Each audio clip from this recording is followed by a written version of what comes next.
أشهد أن لا إله إلا الله وحده لا شريك له وأشهد أن محمدا عبده ورسوله أما بعد فأعوذ بالله من الشيطان الرجيم بسم الله الرحمن الرحيم قل إن كنتم تحبون الله فاتبعوني يحببكم الله ويغفر لكم ذنوبكم والله غفور رحيم قل أطيعوا الله والرسول فإن تولوا فإن الله لا يحب الكافرين.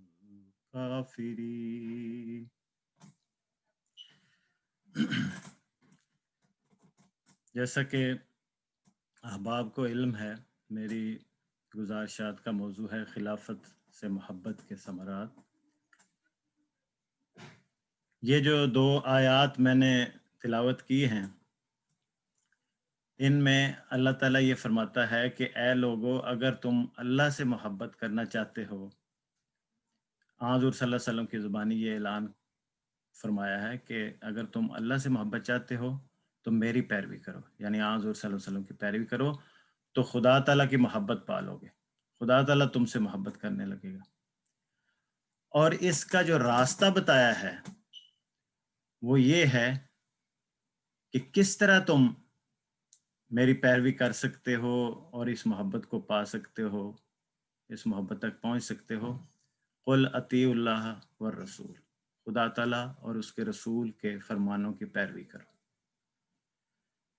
اسی وجہ سے حضور صلی اللہ علیہ وسلم نے ایک بڑی معروف حدیث ہے، حضور نے فرمایا کہ لا یؤمن احدکم حتی اکون احب الیہ من والدہ وولدہ والناس اجمعین، کہ تم میں سے کوئی شخص حقیقی طور پر مومن ہو نہیں سکتا جب تک کہ میں سب سے زیادہ عزیز تر اس کو نہ ہو جاؤں، اس کے والد سے، اس کے بیٹے سے، بلکہ تمام لوگوں سے زیادہ عزیز تر نہ ہو جاؤں، تمام لوگوں سے زیادہ محبوب ترین نہ ہو جاؤں، اس وقت تک تم حقیقی ایمان کو پا ہی نہیں سکتے۔ اور حضرت مسیح موعود علیہ السلام نے بھی یہی فرمایا ہے، حضور نے فرمایا کہ محبت فطری کے تعلق کے بعد، یہ میں اپنے الفاظ میں بیان کر رہا ہوں، حضور کا جو اقتباس ہے اس کا خلاصہ یہ ہے، حضور نے فرمایا کہ محبت فطری کے تعلق کے بعد اطاعت کا تعلق پیدا ہوتا ہے۔ تو اس 3-4 جو کوٹیشن میں نے پیش کی ہیں، اس کا مقصد یہ ہے کہ بعض اوقات یہ سوال اٹھتا ہے کہ ہم خلافت کی محبت پہ بہت زور دیتے ہیں، تو اس کی وجہ یہ ہے کہ چونکہ خلیفہ نبی کا قائم مقام ہے، وہی نعمتیں جو خدا تعالیٰ نبی کے ساتھ بھیجتا ہے، آگے ان کو چلانے کے لیے خدا تعالیٰ نے خلافت کا نظام قائم کیا۔ تو دراصل خلیفہ سے محبت اس نبی سے محبت ہے جس کا وہ خلیفہ ہے، اور اس نبی سے محبت اس خدا سے محبت ہے جس نے اس کو بھیجا ہے۔ تو اس لیے اس محبت کو زندہ رکھنے کے لیے جو اس وقت وجود ہمارے سامنے ہے، اس سے محبت پر زور دیا جاتا ہے، اور اسی کی وجہ سے ہی پھر آگے نعمتیں اور خدا تعالیٰ کے فضل سے ثمرات ملتے ہیں۔ تو اب اس تھوڑی سی چھوٹی سی وضاحت کے بعد میں آپ سے یہ عرض کرتا ہوں کہ ہمیشہ یہ غور کریں کہ محبت کے بغیر اطاعت نہیں ہو سکتی۔ جب بھی اطاعت کاملہ ہوگی وہ کامل محبت سے ہوگی، اور اطاعت کے بغیر کوئی نظام نہیں چل سکتا، اور محبت اور اطاعت پر مبنی نظام نہ ہو تو اجتماعی نمونے نہیں پیدا ہو سکتے۔ اور حضرت مسیح علیہ السلام نے فرمایا کہ تم دنیا کی آخری جماعت ہو، اس لیے ایسے اعمال بجا لاؤ جو کمال تک پہنچے ہوں، یعنی اعلیٰ نمونے دکھاؤ۔ تو جب ہم نے اجتماعی طور پر اعلیٰ نمونے دکھانے ہیں تو پھر ہمیں اجتماعی طور پر محبت اور اطاعت کے رشتے سے خلافت کے ساتھ جڑنا ہوگا، پھر ہی ہم ایک نمونہ دکھا سکتے ہیں۔ تو چونکہ حضرت مسیح موعود علیہ السلام کی خلافت ہے جو حضور صلی اللہ علیہ وسلم کے خادم صادق ہیں، اس لیے میں ایک واقعہ تبرک کے طور پر